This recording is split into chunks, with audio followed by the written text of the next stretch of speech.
Hello, welcome to Decidedly Retro. I'm Steve. Today I'm going to be looking at building a reproduction Lynx 128K. This is a board throat reproduction in a fetching purple, and it also comes with a keyboard, though that will be a later project once I get this actually working. So I'll go over to the webcam now, the bench cam now, and we can look at it further. So here are the PCBs and the one, and as you can see, let's see if I can get this to focus. There we go. And it's been reproduced by the Board Folk 2023. It's a pretty close representation of the original Mark II board that was for the Lynx 128 and 192K versions. You've got the Z80, the same video chip as the BBC Micro, 4164 RAM, and a whole load of 74LS logic. And of course, lots of resistors, capacitors, and stuff. There are lots of videos showing people soldering these things up, but I'll spare you that. I'll just put all the sockets on, the resistors, and those capacitors I've got at the moment, and crack on. And the chips and crystals stuff that I ordered from Mouser this morning should arrive next week. Oh, and at some point I'll probably build the rather nice keyboard, though buying a whole load of switches from AliExpress, 13 quid for a whole set. They may or may not work, who knows, but for 13 quid, who cares? Anyway, I'll get on with this and get back to you later. Well, I've finished doing all the sockets. I've also taken the opportunity to do the resistors and the transistors. Wasn't helped by the silk screen on the board, especially for the diodes and the transistors, because the markings, if you can see here, if you can focus, come on, focus. Anyway, you may be able to see just about here a diode. The markings aren't clear. They don't use the modern style of markings with for a diode on a circuit board. So I had to use a picture of the original board to work out which way round they went. Similarly, on the transistors, if I can get to focus again, there we go. On the transistors, you can see the markings here. Well, pin 1 is at this end. However, if I go over to this transistor here, the pin 1 is actually the opposite side to the marking, which I had to use the schematic in KiCad and refocus, that's it. KiCad and multimeter to buzz out which pin was which is let's say suboptimal. Anyway, I'm now going to have to wait until Mouser supply me with the extra chips and the decoupling capacitors. On that front, looking at the schematic, half of the decoupling caps here and here are not actually needed on this board because I'll be using the 4164 RAM chips and not 4116, and the decoupling caps on here and some of those here are just on the -5 volt rail, which I won't be using at all, so they're not needed. Anyway, I'm going to have to pause this now and wait for a delivery. Well, it's been about 3 weeks since the first part of the video, and done all the boring bits of doing all the capacitors, resistors, sockets. All the chips have arrived. Thank thanks to Binary Dinosaurs, I got an image of the original board, which meant I could find out what this patch, the factory fitted patch was. I've built the keyboard, the key switches, keycaps and key switches came from AliExpress, and 100 Cherry MX alike key switches and the set of keycaps cost less than 20 quid in total, which is a bonus. So, I fitted the RGB capture, so the output, so I can capture it, and a reset switch on C6 to generate the 5 volts. I'm using 12 volts in via a this across here via jack, 12 volt in.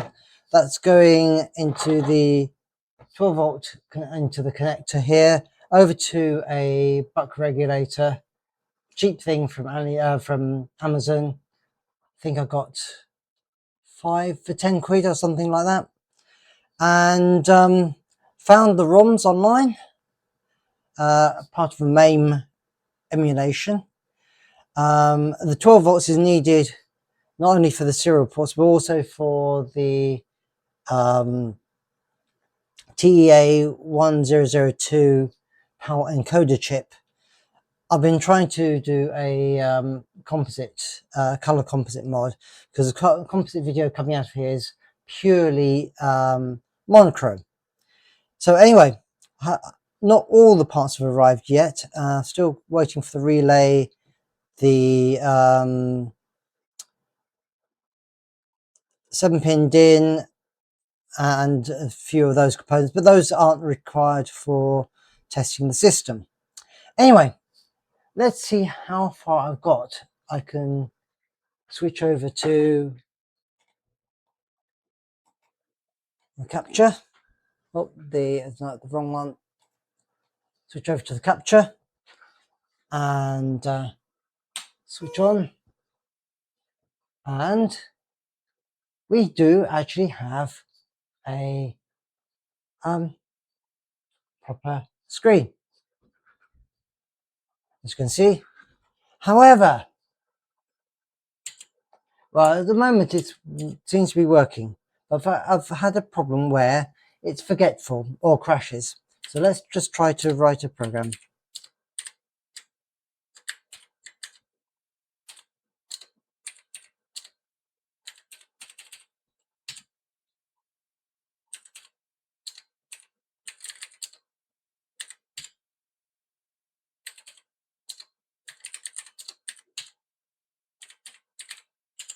So far so good. Let's go into text mode, so it's a bit faster. Run the program.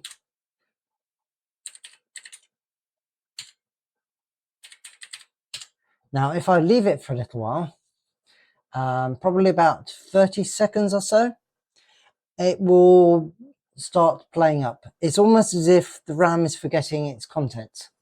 So that's still there, so wait a little longer. And yeah, so what else have I got? I've been doing, well, some of the chips were a little bit difficult to find, so I got them from places such as Cricklewood Electronics and eBay. What's it called? UK chip stock or something or other. I've forgotten the exact one, eBay listing, but he's a very good vendor of chips.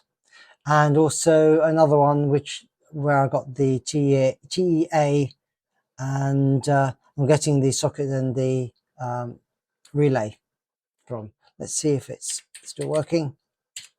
Oh dear, look, it's no,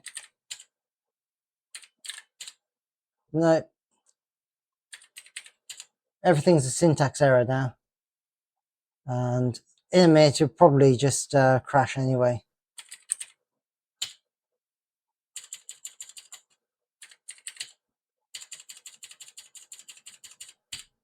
So let's reset. And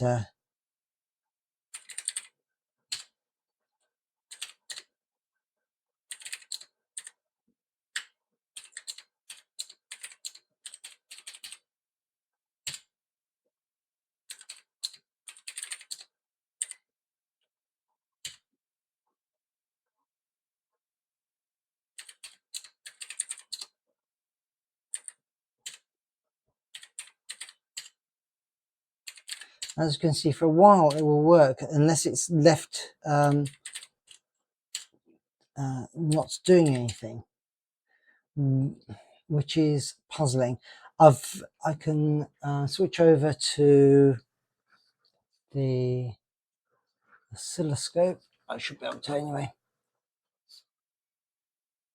Let's see. Will it do it? Yes, there we go. So, right, I can now use the oscilloscope. We can check the CPU.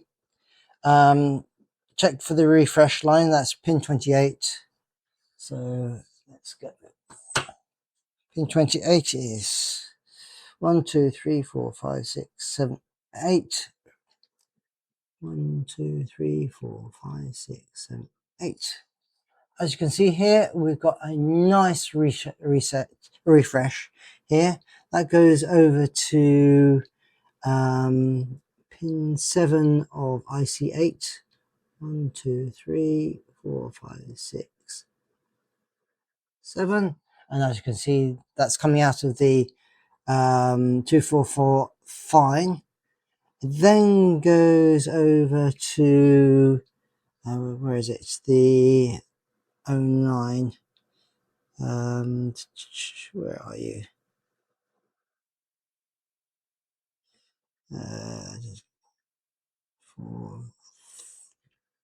I think it's 59. And then goes to the RAM. And if I look at the CAS on the RAM, main RAM, that looked fine. That should be easily enough to refresh the RAM. The RAS looks fine. Read write. And all the other pins look totally fine. I'm just wondering if my RAM is too fast. I've got between 120 and 150 nanosecond RAM, and maybe just is not refreshing fast enough, because everything looks fine otherwise. And I've tried swapping RAM, no difference. So I'm a bit stumped at the moment. It's a pity really, because otherwise it's working fine. Oh, again, Amazon cheap 8 ohm speaker. I think I got 5 of those for 11 quid. So not too bad. Yeah. So I'm going to have to do some more investigation and come back to this. I might leave the video here and do a separate one for the diagnosis, because this is going to get messy and complex, probably. Well, it's been a couple of weeks since the previous parts of the video, and I've decided not to do a second video, just continue on this one, because it hasn't been that long a video so far. So, what have I got up to? Well, you might be able to see here, I've designed a case, and designed and printed a case. That took quite a effort and a lot of plastic. And although it looks a bit like Camputers Lynx, it turns out after I made it that some more pictures came around that showed that it was actually not that accurate, but it's good enough. It's from many angles it looks just the part. Anyway, so with regards to the problem with the RAM, now it did turn out to be a refresh problem, and it was to do with literally the original design. It's obvious that when Camputers produced the machine, they cherry-picked the RAM that actually worked with their machine.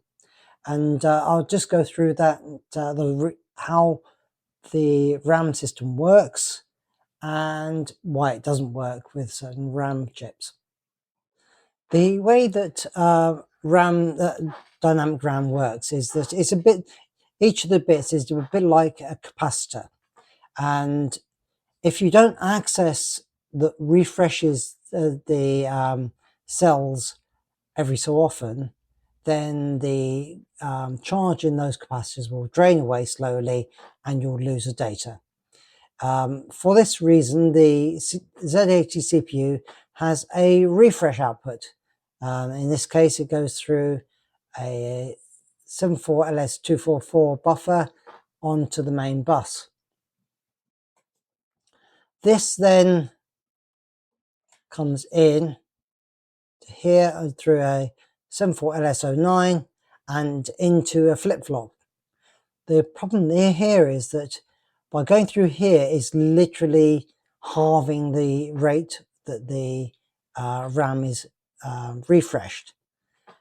This is also mixed in with where the other signals needed to access the RAM normally, because the way that RAM is addressed, you have the CAS, which is a column address select, and the RAS, which is the row address select, and you first put one half of the address in onto the address bus for the RAM, select the other signal, then put the other half, and then it will output the data. Anyway, so as you can see here, we've got it slowed down by quite a large factor by going through this flip-flop. And the problem was that this is too slow for the Texas Instruments RAM that I was using. After the last video, I tried some other different manufacturer RAM from Samsung, and that partly worked. I then talked to Ian Cunlip, who goes by the handle Brandoldian on the retro hardware Discord channel. He was one of the people who did the board. He designed these schematics, and he said that so that he could get some different RAM working on his machine, he had to modify the machine to literally add back the CPU refresh in this after it comes out of here. So I'll just swap over to the bench cam and we can have a look at how that looks on the actual machine. So here's the machine. You may notice a few differences since the last time. I've made a bracket for the speaker. I've moved the reset over here. The parts that I mentioned before, the relay and the socket for the tape, have been fitted. Now, I'll move this up and hopefully the camera will focus. There we go. You can see here I have a chip that's piggybacking on another one. This is the OR gate that allows me to feed in the refresh from the CPU into the refresh signal for the RAM. On the chip below, I've pulled up one of the pins and wrapped it over the top, connected a wire. This wire then goes to one of the connections inputs on the chip, this chip. I've then got the CPU refresh signal coming out of here, going into the next one here, and the output then goes to the position where the pin on the lower chip used to go onto the socket. That's now injected the the CAS signal in there, and this RAM is now happy. It still only works with 120 nanosecond RAM or faster for some unknown reason, because the original system used to use 200 nanosecond or 150 nanosecond. It doesn't work on this board. But anyway, with this RAM, it works fine. And yeah, so let's. I removed the attempt to the color composite because I just couldn't get it to work at all. I've got an idea of how to do that in future, but I'm going to have to prototype it using a piece of prototyping board. Right, so let's get the top on, and I can then show you what the machine looks. Oh, I was also changed the power. I've now changed this to being 5 volts input, and then using a DC-DC converter to generate the 12 volts. The this previous unit produced a lot of noise on the 5-volt rail, which was unfortunate. It also got very hot, which is why I've got all the heat sinks on there. This is far cooler because it's only running essentially this chip and nothing else really. So far better. Not that I need this until I manage to get the color composite working. So I'll put the top on, and then we can look at the output. So here's what the case looks like. Close up. You may notice the paper cutout stickers on the keys. Makes it easier to type because it's easier to see what I'm actually supposed to be typing. I've got an Android phone connected to the tape input using a BBC Micro tape cable. And if the first thing you might notice is that I've got white on black text on the screen, not the cyan as I had earlier. Now, not having seen one of these machines running, I thought the cyan was probably normal, but it turns out it actually wasn't. One of the 4166 chips, the one for the red channel, this is a shift register, so this part of the video system was faulty. So I wasn't getting any red output at all. Anyway, we now have a fully working system, and I can try to load a program in. Now, the problem is that there are very few programs that are 128K Lynx compatible because of the high resolution screen. The 96K and the 48K, the screen is actually half the width. This was higher resolution, so you could then run CPM from the external floppy drive. But anyway, we'll try to load a program. Go to the high speed because that's what the WAV file is recorded as. And this one is called Dambuster. Just Dambusters. So hit return and start the WAV file, and hopefully we'll see the file come in. Hello. No, it hasn't noticed it.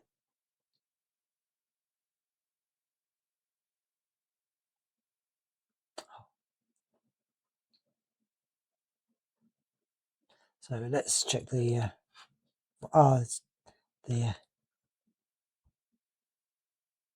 let's go back.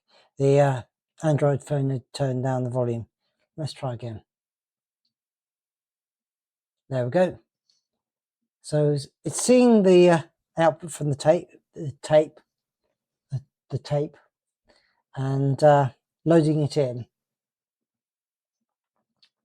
Now, the problem I have is that the tap files that I had to generate these WAV files seem to be slightly broken, in that they don't have the full length of the file.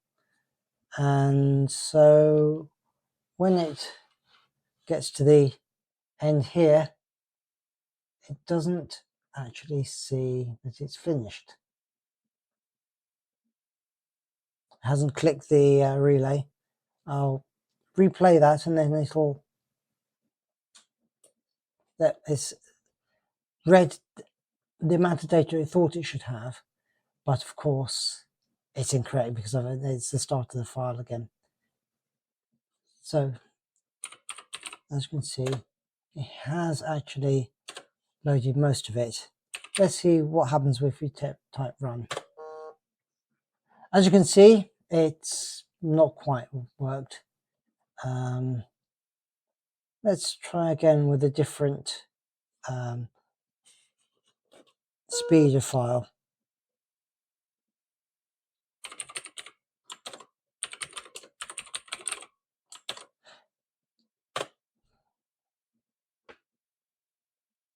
And hopefully we'll see it this time. There we go. The problem here is it takes about a minute to load the file. But what you did see there, you had proper colors, which is definitely an advance from when this was in the machine. And we wait and we wait and we wait for a tape to load. Oh, like the good old days, eh? Unfortunately, it doesn't output the sound of the tape, so you can't hear things like you did on the Spectrum, where you could hear the screen being loaded and things like that. So it's quite boring. So come on, come on, come on. It's nearly there. It's another 10 seconds or so, and it will fail to load again as before. Now I'll have to start it and it'll break out.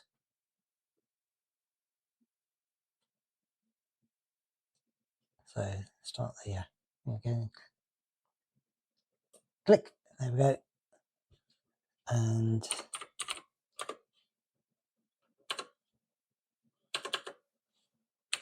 see if it's got any more this time. Oh yeah, look. Distributed by Camsoft. Do I require instructions? Yes, I do. We have sound.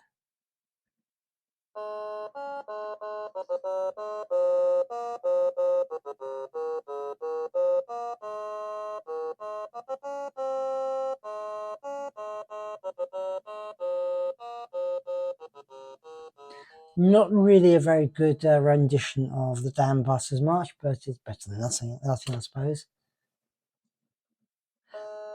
But you notice that the text is split in two, because that would be on the 48K and 96K machine on the left of the screen, as if the screen was half the width. We can tell also that the volume control, internal volume control, works, because it faded out there.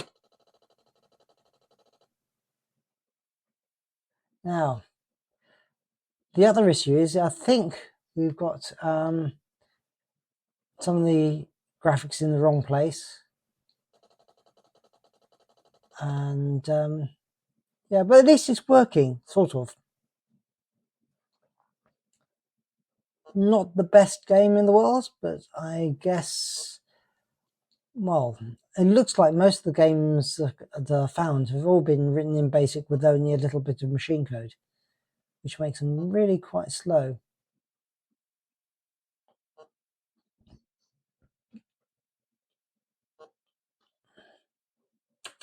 And you can stop them like that. Yes, anyway, the good old days. And yeah, So it seems the machine is fully working.